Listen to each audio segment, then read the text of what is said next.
Hello and welcome to my channel. I'm Michaela Peters. Today I want to share with you that I got my neuropsych eval results back yesterday, and that was very interesting.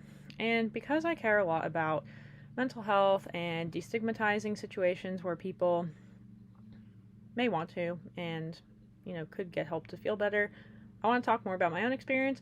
So I've talked a lot on this channel about having been diagnosed with BPD. The very interesting thing about getting the neuropsych eval done was that BPD didn't come up, and I was like, am I in remission or what's going on here? And I was really shocked. And so it turns out, ADHD is confirmed. Cool. That's great. But the thing that I was not expecting was that I have autism. And I don't know, I actually think I originally thought I had autism when I was like really young, because I was like, I feel like I struggle a lot socially and maybe I'm autistic. But there's all this stuff about girls are great at masking, and so it's hard to figure out if girls are autistic or not. And that was actually like when I walked in the room, the first thing that we talked about was like, okay, autism was coming up. And I was like, actually, the first feeling I felt was relief. I was like, wow, now it makes so much sense why so many things have been so hard for me throughout my entire life.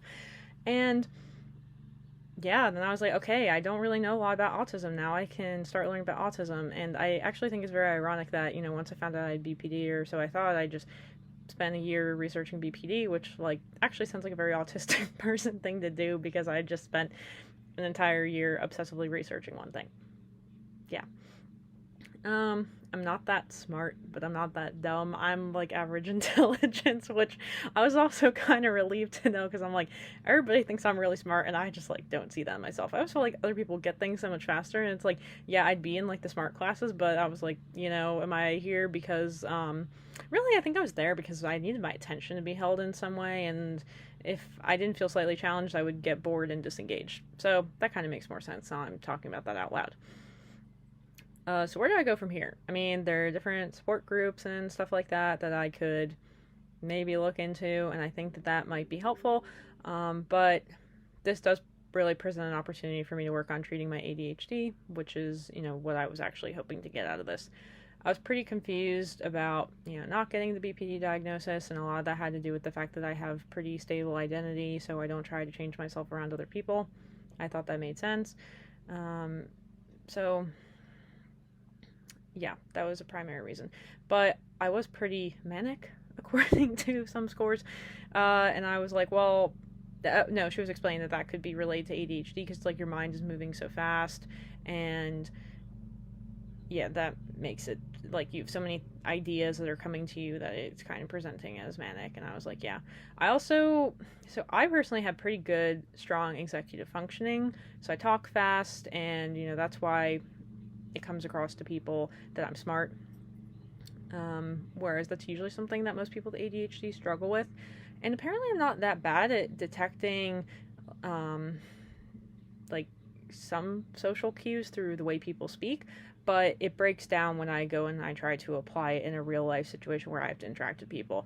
And I always felt like I had to be really direct with people, or I expect people to be direct with me, and the less direct people were with me, the more I tried to get them to be direct with me. I feel like this is even something I struggle with in the workplace. Like, it's always been so much easier for me when I know exactly what's expected, which is kind of why I loved school, because it's very like, here's the thing, do the thing, this is the result, you do well on the test, you get a good grade. Work is not like that. There's a lot of social politicking.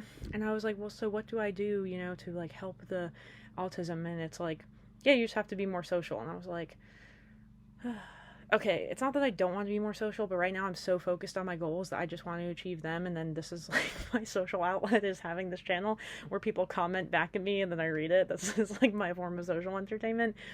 No, but actually, I had to be pretty social to learn Russian, because, and I think that's probably actually why it was so easy for me to go out and meet people, because I'm like, okay, if I want to learn to speak Russian, I need to make social plans with Russian people and speak to them in Russian, and then I will learn Russian, and this is the thing I want to do, because I really want to be bilingual. So there's almost like a rigidity that you have, and it's like, if that rigidity gets broken, then you kind of start freaking out, and so that's why you can come across as very emotionally dysregulated. And I'm just like, all these things are just starting to make sense. Yeah, and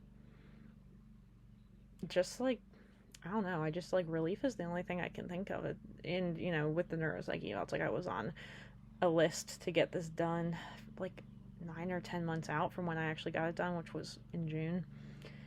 And yeah, I mean, it definitely tells me a lot. I have this random bug in my room. I don't know where it came from. Okay, it really tells me a lot about myself, or it helps to explain, my suffering or whatever. And, I have a book club I go to at work, and today I actually because my book club, it's got a couple people in it, and it's, all about talking about your emotions and stuff and analyzing your emotions, because we're reading this Atlas of the Heart book by Brene Brown. I mentioned that in another video I did. And, I did talk about, yesterday. Oh, because today's was about sarcasm, and I was like, yeah, I don't understand sarcasm. And then yesterday I got diagnosed with ADHD. Well, that too. I got diagnosed with autism, and then I was like, wow, now it makes sense. Because you think about everything a lot more literally, which, yeah, oh my gosh, the sarcasm, it's just like, I just never got it. It's like sometimes I can use it, and sometimes I can get it, but it has to be really obvious for me to get it. And yeah, I don't know. It's tough. And then it turns out that the book club woman who leads the book club, her son also has ADHD, so she was not ADHD, autism. Oh my gosh, I'm getting them mixed up. That's not helpful. Okay. He also has autism, so we were able to talk a little bit about that, and she kept asking me questions about it, and then I was just like, yeah, I mean, I can answer things based on my experience, which, and maybe that's what I'll talk about a bit more on this channel, is what does it feel like being a girl who has autism? Probably. Not probably, I have a diagnosis, but I don't know. I really have to think about how I think that the autism things affect my life, because I always looked at it through a BPD lens, and now I'm like, that's faulty. So that's not exactly, what I'm looking for.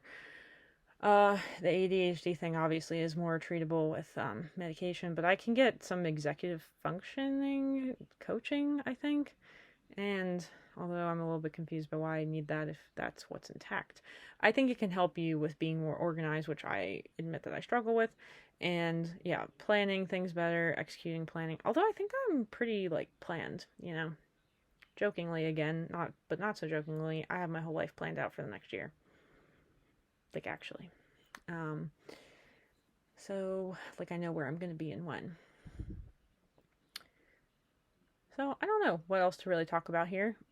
Maybe I kind of want to hear your thoughts on what you would like to know, if this is even interesting.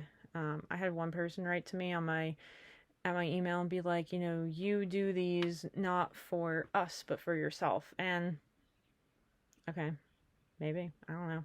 I mean, I just think this is entertaining, and it's kind of I've already got into the groove of doing this, and it's become a habit, and people are engaging, and it's almost I don't want to let down my viewers, because I built this viewer community. Maybe, I don't know if it's really that intense, but there are enough people who seem to like watching these videos that I want to keep making them, because again, it's whether it helps people or it entertains people or whatever purpose it serves, people are watching it. So it's creating some good.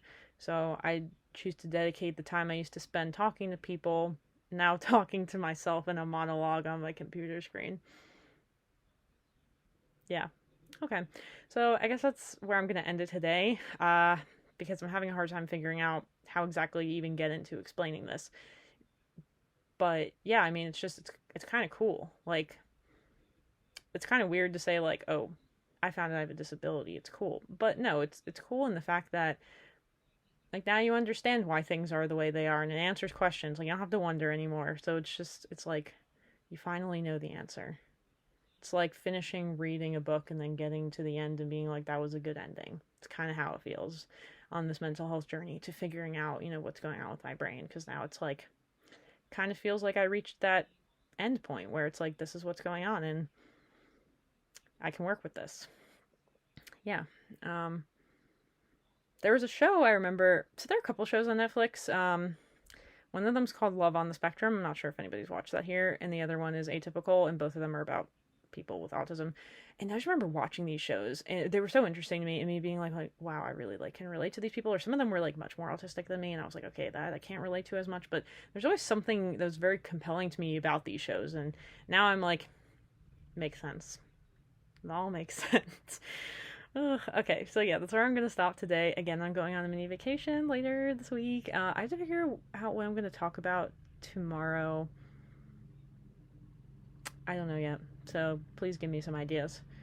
All right, well, thank you, everybody, and I hope you have a nice rest of the day, and talk to you tomorrow. Bye.